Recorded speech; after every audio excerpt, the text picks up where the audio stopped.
Hello everyone and welcome back to Movie Frenzy. Today we're covering the 2020 sci-fi film Proximity. The movie begins with a flashback in Kansas 1979, where a man named Carl is out with his buddies. Suddenly, the car in front of him is lifted off from the road, after which it comes crashing down. Carl goes to check up on his friend and then witnesses a UFO make its appearance. The ship abducts him and vanishes, after which we're taken straight to the present day. Here we meet our lead, Isaac Cypress, a computer programmer. He meets his associates at work and mentions a mysterious signal he's been receiving from an unknown location in Canada. They can't seem to figure out what's going on with this signal, despite their best efforts to interact with it. However, later in the night, Isaac notices that he's received a response to his message. He's unable to decipher what it means, so he lets it be. He's also shown to be suffering from some mental health issues, and he tries to cope with it by recording himself talking about his estranged friends and family. He goes out for a hike one day and notices an asteroid crashing into a mountain near him. The government sends some of its people to inspect it, and Isaac also heads there while avoiding any unnecessary attention. He spots a UFO and tries to capture it on video, but it vanishes before he can get a good recording. He turns around to find an alien behind him and manages to record it on camera. The alien walks away and Isaac tries to escape, but he gets abducted in no time. It's been 3 days since he's gone missing, and suddenly, he's brought back to Earth with no recollection of what happened to him.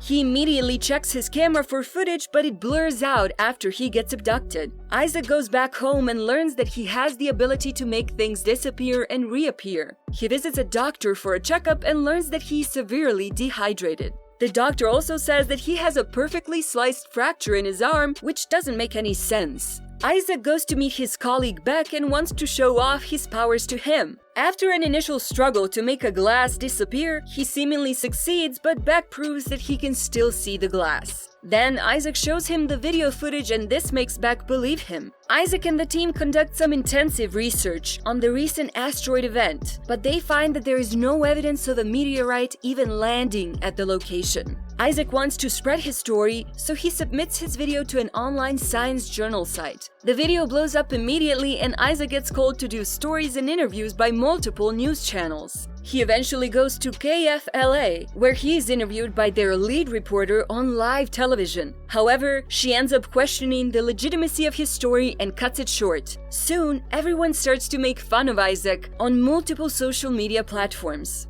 The attention becomes too much for him to handle, and he decides to seek help by checking out people who have also claimed to have been abducted by aliens despite no one believing them. He finds a girl named Sarah and meets her at a diner. He talks to her about what happened to him and pulls out tons of conspiracy theories to prove his point. Then Sarah mentions the abduction that happened in 1979 with Carl. They agree to stay in touch. Sarah does some research later on and calls Isaac to tell him about a scrapped newspaper article featuring Carl's story. With the continuous amount of hate he receives online, Isaac starts to inquire about Carl so that he can prove to the world that what he's saying is actually true. One day, Isaac goes to post some mail and runs into a content writer named Keith. He recognizes Isaac from the viral video and offers to help him out with his story. After some careful consideration, Isaac decides to take him up on his offer and goes to see him at his office. Keith suggests that Isaac take a lie detector test as a means to add some credibility to his story.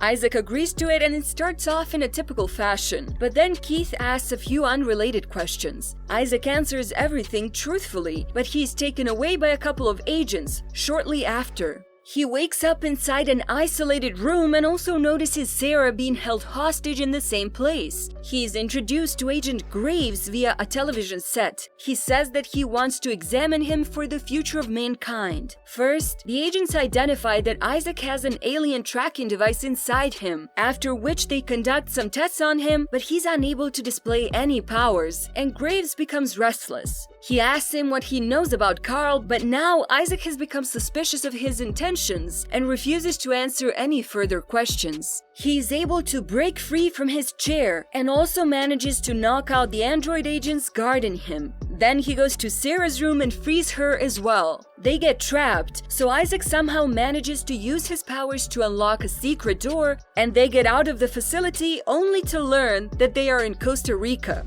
They find their way to a cyber hacker named Zed, and he leads them to a safe spot where they can't be traced. Sarah tells Isaac about her own abduction experience now that she trusts him enough, and they start to bond. During a brainstorming session, Isaac makes a connection between the Alaska incident and the mysterious signal his team was picking up from Canada. He tells Zed to use some GPS coordinates, and he's able to trace the location of the signal to a place in British Columbia, where Carl is shown to be alive and is conducting tons of alien research. The team tries to put a call through to him, but he panics and disconnects it immediately. Isaac asks Zed to try connecting to another device, and this time, Isaac makes full use of their final chance by telling Carl everything he knows. Carl gets interested when Isaac mentions the response he received earlier and asks for the relevant data. Upon receiving it, he manages to translate it into a coded message that reveals the aliens are coming to visit Earth in 5 days. Carl goes offline and can't be contacted again, so Isaac decides to go meet him. He convinces Sarah and Zed to join him as well. The group heads to British Columbia, but they are unaware that Graves is also able to track them through some devices he planted on Isaac and Sarah. During a train ride, Zed suddenly detects something fishy and realizes that they are being followed by some android agents. At first, he tells everyone to wear masks in the hopes that they scramble the agents' facial recognition cameras. However, the tactic doesn't work and they get attacked. After a slight struggle, they make their way to a forest and are spotted by Carl's security system outside a small cabin. He suspects them at first, but then quickly deactivates the tracking devices on Isaac and Sarah, after which he allows them inside his place. He shows everyone how he's been tracking alien conversations right from the time he was first abducted, and then goes on to reveal the traumatic manner in which he had to deal with life after the incident. The group bonds over some music as they get to know more of him. There are only 2 days left for the alien visit, so Carl and the others wait out their time while Graves and his men prepare to take extreme measures for their mission. Carl alerts Isaac about the dangers of this event, and they try to plan a safe strategy to deal with the aliens, as well as the agents.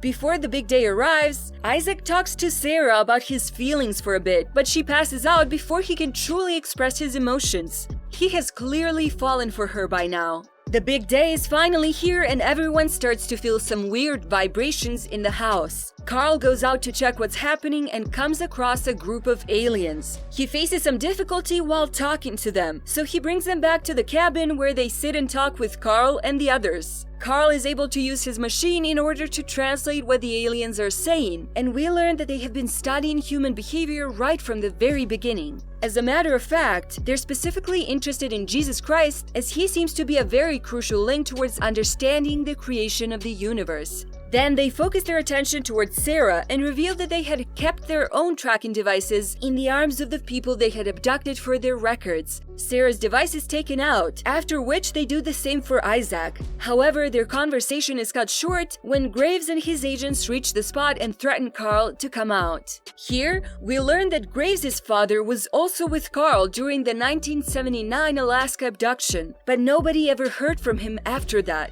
Carl tries his best to convince Graves that he doesn't know anything about it, but the conversation goes nowhere and he gets shot. Sarah goes to help him, but she gets shot as well and Isaac starts to panic. The aliens finish extracting their device and then help Isaac discover his true powers, after which they vanish into thin air. Isaac is finally in control and he uses his abilities to slow down all the lasers fired at him and his friends. He uses this opportunity to rescue the others and vanish from there before they're killed. He seems to have taken them to an alternate dimension where they can't be seen or touched by other humans. Now, the aliens reappear and use their powers to revive Sarah and Carl. The group is able to make its way through Graves and the other agents without being seen and get into the UFO. The ship becomes visible to the agents moments before it vanishes again for good. 6 months later, we see that Isaac and Sarah have fallen in love and are living off the coast of Costa Rica. Meanwhile, Carl and Zed have started a top-secret intelligence agency and Graves has been fired from his job.